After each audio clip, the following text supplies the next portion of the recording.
ರಾಜ್ಯ ಬಿಜೆಪಿಯಲ್ಲಿ ಅಂತರ್ಯುದ್ಧ ಭಿನ್ನಮತ ಅನ್ನೋದು ತಾರಕಕ್ಕೇರಿತು. ಇದಕ್ಕೆ ಒಂದು ಕ್ಲೈಮ್ಯಾಕ್ಸ್ ಸಿಗ್ತಾ ಇದೆ. ಇದೆಲ್ಲ ಪರಿಹಾರ ಆಗುತ್ತೆ ಅನ್ನೋ ನಿರೀಕ್ಷೆಯಲ್ಲಿ ಕೆಲವು ಬಿಜೆಪಿ ನಾಯಕರಿದ್ರು. ಆದ್ರೆ ಶಿಸ್ತಿನ ಪಕ್ಷದಲ್ಲಿ ಶಿಸ್ತು ಕ್ರಮ ಕೈಗೊಳ್ಳುವಲ್ಲೂ ಕೂಡ ಪಕ್ಷ ಭಿನ್ನಮತವನ್ನ ಶಮನಗೊಳಿಸುವಲ್ಲಿ ವಿಫಲವಾಗ್ತಾ ಇದೆಯಾ ಅನ್ನೋ ಪ್ರಶ್ನೆ ಉದ್ಭವವಾಗ್ತಾ ಇದೆ. ಯತ್ನಾಳ್ ಅಂಡ್ ಟೀಮ್ ವಿರುದ್ಧ ಕ್ರಮ ಆಗ್ತಾ ಇಲ್ಲ. ಆದ್ರೆ ಶಿವರಾಮ್ ಹೆಬ್ಬಾರ್ ಹಾಗೇನೆ ಎಸ್ಟಿಎಸ್ ಅನರ್ಹತೆಗೆ ನಿರ್ಧಾರವನ್ನ ನಿನ್ನೆ ಕೋರ್ ಕಮಿಟಿ ಸಭೆಯಲ್ಲಿ ಮಾಡಲಾಗಿದೆ. ನಿನ್ನೆ ನಡೆಯಿತು ಕೋರ್ ಕಮಿಟಿ ಸಭೆ. ಆ ಸಭೆಯಲ್ಲಿ ನಿರ್ಧಾರಕ್ಕೆ ಬಂದಿದ್ದಾರೆ. ಹೆಬ್ಬಾರ್ ಹಾಗೇನೆ ಎಸ್ಟಿಎಸ್ ವಿರುದ್ಧ ಪಕ್ಷ ವಿರೋಧಿ ಕೆಲಸದ ಆರೋಪವನ್ನ ಮಾಡಲಾಯಿತು. ಈ ನಿಟ್ಟಿನಲ್ಲಿ ಇಬ್ಬರನ್ನು ಅನರ್ಹತೆ ಮಾಡೋದಕ್ಕೆ ನಾಯಕರು ನಿರ್ಧಾರಕ್ಕೆ ಬಂದಿದ್ದಾರೆ. ಇನ್ನೊಂದ್ ಕಡೆ ಯತ್ನಾಳ್ ವಿರುದ್ಧವೂ ಶಿಸ್ತು ಕ್ರಮಕ್ಕೆ ನಾಯಕರು ನಿನ್ನೆಯ ಸಭೆಯಲ್ಲಿ ಆಗ್ರಹವನ್ನ ಮಾಡಿದ್ದಾರೆ, ಒತ್ತಡವನ್ನ ಹಾಕಿದ್ದಾರೆ. ಎಲ್ಲವೂ ವರಿಷ್ಠರ ಗಮನದಲ್ಲಿದೆ. ಈಗ ಇಲ್ಲಿ ಚರ್ಚೆ ಮಾಡುವಂತ ವಿಷಯ ಅದಲ್ಲ. ಹೈಕಮಾಂಡ್ ಮಟ್ಟಕ್ಕೆ ಹೋಗಿದೆ, ದೆಹಲಿ ಅಂಗಳ ತಲುಪಿದೆ. ಹಾಗಾಗಿ ದೆಹಲಿ ಮಟ್ಟದ ರಾಷ್ಟ್ರೀಯ ಮಟ್ಟದ ನಾಯಕರೇ ಈ ವಿಷಯವಾಗಿ ಯತ್ನಾಳ್ ವಿಷಯವಾಗಿ ಸೂಕ್ತ ನಿರ್ಧಾರವನ್ನ ಕೈಗೊಳ್ತಾರೆ ಅಂತ ಹೇಳಿ ರಾಧಾ ಮೋಹನ್ ದಾಸ್ ಸೈಲೆಂಟ್ ಆದ್ರು. ಇದು ಸಹಜವಾಗಿ ಒಂದಿಷ್ಟು ಪ್ರಶ್ನೆಗಳು ಉದ್ಭವವಾಗುತ್ತೆ. ಕೇವಲ ಗುಬ್ಬಿ ಮೇಲೆ ಬ್ರಹ್ಮಾಸ್ತ್ರ ಅನ್ನೋ ರೀತಿಯಲ್ಲಿ ಶಿವರಾಮ್ ಹೆಬ್ಬಾರ್ ಅಂತೂ ನ್ಯೂಟ್ರಲ್ ಆಗ್ಬಿಟ್ಟಿದ್ದಾರೆ. ಬಿಜೆಪಿ ಚಿಹ್ನೆ ಅಡಿಯಲ್ಲಿ ಗೆದ್ದು ಬಂದ್ರು ಕೂಡ. ಇನ್ನೊಂದ್ ಕಡೆ ಎಸ್ಟಿಎಸ್ ಅಂತೂ ರೀಸೆಂಟ್ ಆಗಿ ನಾವು ಉಪಚುನಾವಣೆ ಸಂದರ್ಭದಲ್ಲಿ ನೋಡಿದ್ವಿ, ಕಾಂಗ್ರೆಸ್ ಪರವಾಗಿ ಬ್ಯಾಟ್ ಬೀಸೋದು, ಕಾಂಗ್ರೆಸ್ ಅಭ್ಯರ್ಥಿ ಜೊತೆಯಲ್ಲಿ ಕಾಣಿಸ್ಕೊಂಡಿದ್ದು, ಇಂಥದ್ದೆಲ್ಲ ಮಾಡ್ತಾ ಇದ್ರು. ಇವರಿಬ್ರು ವಿಷಯ ಪ್ರಮುಖವಾಗಿ ಚರ್ಚೆಗೆ ಬಂತು. ಪಕ್ಷ ವಿರೋಧಿ ಚಟುವಟಿಕೆಯನ್ನ ಸುಮಾರು ತಿಂಗಳಿಂದ ಮಾಡ್ತಾ ಇದ್ದಾರೆ. ಹಾಗಾಗಿ ಇವರನ್ನ ಅನರ್ಹಗೊಳಿಸಬೇಕು ಅಂತ ಹೇಳಿ ನಿರ್ಧಾರಕ್ಕೆ ಬಂದಿದ್ದಾರೆ. ಆದ್ರೆ ಪ್ರಮುಖವಾಗಿ ಪಕ್ಷಕ್ಕೆ ಡ್ಯಾಮೇಜ್ ಆಗ್ತಿರೋದು ರೆಬಲ್ಸ್ ಟೀಮ್ನಿಂದ ಅಂದ್ರೆ ಯತ್ನಾಳ್ ನೇತೃತ್ವದ ರೆಬಲ್ಸ್ ಟೀಮ್ನಿಂದ. ಆದ್ರೆ ಅವ್ರ ಮೇಲೆ ಕ್ರಮ ಯಾಕೆ ಆಗ್ತಿಲ್ಲ ಅಂತ ನೋಡಿದ್ರೆ ಇದರಲ್ಲೂ ಒಂದಿಷ್ಟು ಭಿನ್ನಮತವನ್ನ ಹಾಗಾದ್ರೆ ಪಕ್ಷದಿಂದ ಮಾಡಲಾಗ್ತಿದ್ಯಾ ಅಂತ ಹೇಳಿ ಕೆಲವು ಬಿಜೆಪಿ ನಾಯಕರೇ ಮಾತಾಡ್ಕೊಳ್ತಿದ್ದಾರೆ, ಚರ್ಚೆಯನ್ನ ಮಾಡ್ತಿದ್ದಾರೆ. ಈಗ ರಾಧಾ ಮೋಹನ್ ದಾಸ್ ಅಗರ್ವಾಲ್ ಬಂದಂತ ಸಂದರ್ಭದಲ್ಲಿ ಯತ್ನಾಳ್ ಅಂಡ್ ಟೀಮ್ ಬಗ್ಗೆ ವರಿಷ್ಠರು ಗಮನ ಹರಿಸ್ತಾರೆ. ಸೂಕ್ತ ಸಂದರ್ಭದಲ್ಲಿ ಸೂಕ್ತ ನಿರ್ಧಾರವನ್ನ ಕೈಗೊಳ್ತಾರೆ. ಇದು ಇಲ್ಲಿ ಕುತ್ಕೊಂಡು ಮಾತಾಡುವಂತ ವಿಷಯವಲ್ಲ. ಆಲ್ರೆಡಿ ದೆಹಲಿಗೆ ಹೋಗ್ಬಿಟ್ಟಿದೆ ಈ ವಿಷಯ. ಅವ್ರ ಮಾತಿಗೆ ಯಾರು ಪ್ರತಿಕ್ರಿಯೆಯನ್ನ ಕೊಡೋಕ್ ಹೋಗಬೇಡಿ. ಯತ್ನಾಳ್ ಏನೇ ಮಾತಾಡಿದ್ರು ನೀವೆಲ್ಲ ಸುಮ್ಮನೆ ಇರಿ. ಸದ್ಯಕ್ಕೆ ಅಧಿವೇಶನ ನಡೀತಾ ಇದೆ, ಅದ್ರ ಕಡೆ ಗಮನ ಕೊಡಿ. ಸರ್ಕಾರವನ್ನ ಯಾವ್ಯಾವ ವಿಷಯವಾಗಿ ಇಕ್ಕಟ್ಟಿಗೆ ಸಿಲುಕಿಸಬೇಕು, ಸರ್ಕಾರದ ವೈಫಲ್ಯಗಳನ್ನ ಜನರ ಮುಂದಿಡುವಂತ ಪ್ರಯತ್ನಗಳನ್ನ ನೀವು ಮಾಡಿ. ಯತ್ನಾಳ್ ಬಗ್ಗೆ ತಲೆ ಕೆಡಿಸ್ಕೊಳ್ಳಕ್ಕೆ ಹೋಗಬೇಡಿ. ಇನ್ನು ಹೆಬ್ಬಾರ್ ಹಾಗೆಯೇ ಎಸ್ಟಿ ಸೋಮಶೇಖರ್ ಅನರ್ಹತೆಗೆ ನಿನ್ನೆಯ ಕೋರ್ ಕಮಿಟಿ ಸಭೆಯಲ್ಲಿ ನಿರ್ಧಾರ ಮಾಡಲಾಗಿದೆ. ಕಾರಣ ಪಕ್ಷ ವಿರೋಧಿ ಕೆಲಸ ಆರೋಪವನ್ನ ಇಬ್ಬರ ಮೇಲೆ ಹೊರಿಸಲಾಗಿದೆ. ಸುಮಾರು ತಿಂಗಳಿಂದ ಈ ತರ ಮಾಡ್ತಾ ಇದ್ದಾರೆ ಅಂತ, ಕಾಂಗ್ರೆಸ್ ಕಾರ್ಯಕ್ರಮಗಳಲ್ಲಿ ಇವರು ಭಾಗಿಯಾಗ್ತಾರೆ ಅಂತ ಪ್ರಮುಖವಾಗಿ ಬಿಜೆಪಿ ನಾಯಕರು ಆರೋಪ ಮಾಡ್ತಾ ಬಿಜೆಪಿ ನಾಯಕರ ವಿರುದ್ಧನೇ ಇವರು ಮಾತಾಡ್ತಾ ಇರ್ತಾರೆ, ಸ್ಟೇಟ್ಮೆಂಟ್ ಗಳನ್ನ ಕೊಡ್ತಾ ಇರ್ತಾರೆ. ಹಾಗಾಗಿ ಪಕ್ಷ ವಿರೋಧಿ ಕೆಲಸ ಆರೋಪದಲ್ಲಿ ಇವ್ರ ಮೇಲೆ ಕ್ರಮಕ್ಕೆ ನಿರ್ಧಾರವನ್ನ ಮಾಡಲಾಗಿದೆ. ಆದ್ರೆ ಯತ್ನಾಳ್ ಟೀಮ್ ಬಗ್ಗೆ ಮಾತ್ರ ರಾಧಾ ಮೋಹನ್ ದಾಸ್ ಅಗರ್ವಾಲ್ ಸೈಲೆಂಟ್ ಆದ್ರು.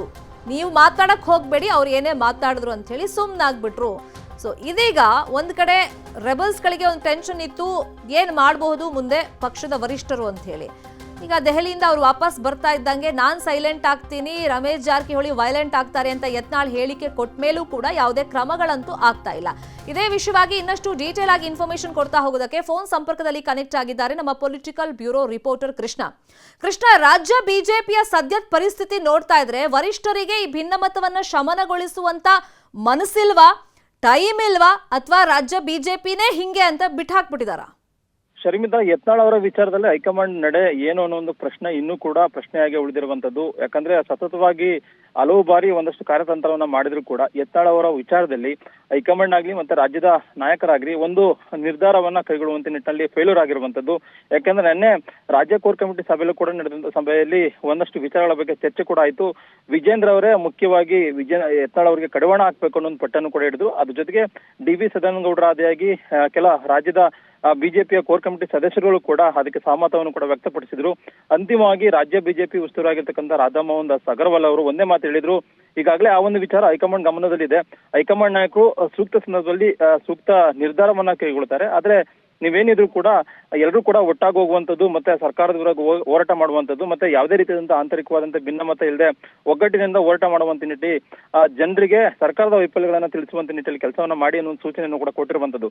ಸೂಚನೆ ಬಳಿಕವಾಗಿ ಈಗಾಗಲೇ ರಾಧಾ ಮೋಹನ್ ದಾಸ್ ಅಗರ್ವಾಲ್ ಅವರು ಕೂಡ ಎಲ್ಲ ಒಂದ್ ಕಡೆ ಆ ಒಂದು ವಿಚಾರದಲ್ಲಿ ಏನು ಒಂದ್ ರೀತಿ ನಿರ್ಧಾರವನ್ನ ಪ್ರಕಟ ಮಾಡುವಂತ ನಿಟ್ಟಿನಲ್ಲಿ ಕೂಡ ಹಿಂದೇಟನ್ನ ಹಾಕಿರುವಂತದ್ದು. ಯಾಕಂದ್ರೆ ಬಸನಗೌಡ ಪಾಟೀಲ್ ಯತ್ನಾಳ್ ಅವರು ಕೇವಲವಾಗಿ ಒಬ್ಬರು ಶಾಸಕರಲ್ಲ, ಇಡೀ ಸಮುದಾಯದ ಪಂಚಮಸಾಲಿ ಸಮುದಾಯದ ಪ್ರಮುಖವಾದಂತಹ ನಾಯಕರು. ಅದ್ರ ಜೊತೆಗೆ ಬಸವನಗೌಡ ಪಾಟೀಲ್ ಯತ್ನಾಳ್ ಅವರು ತಮ್ಮದೇ ಆದಂತಹ ಪ್ರಾಬಲ್ಯವನ್ನ ಉತ್ತರ ಕರ್ನಾಟಕ ಭಾಗದಲ್ಲಿ ಸಾಧಿಸಿದ್ದಾರೆ. ಆ ಕಾರಣಕ್ಕೋಸ್ಕರವಾಗಿ ಅವರೇನಾದ್ರೂ ವಿರುದ್ಧವಾಗಿ ಉಚ್ಚಾಟನೆ ಆದಂತಹ ಕ್ರಮವನ್ನು ಕೈಗೊಂಡ್ರೆ ಸಹಜವಾಗಿನೇ ಆ ಕಮ್ಯುನಿಟಿ ಬಿಜೆಪಿ ವಿರುದ್ಧವಾಗಿ ತಿರುಗಿ ಬಿಡ್ಬೋದು.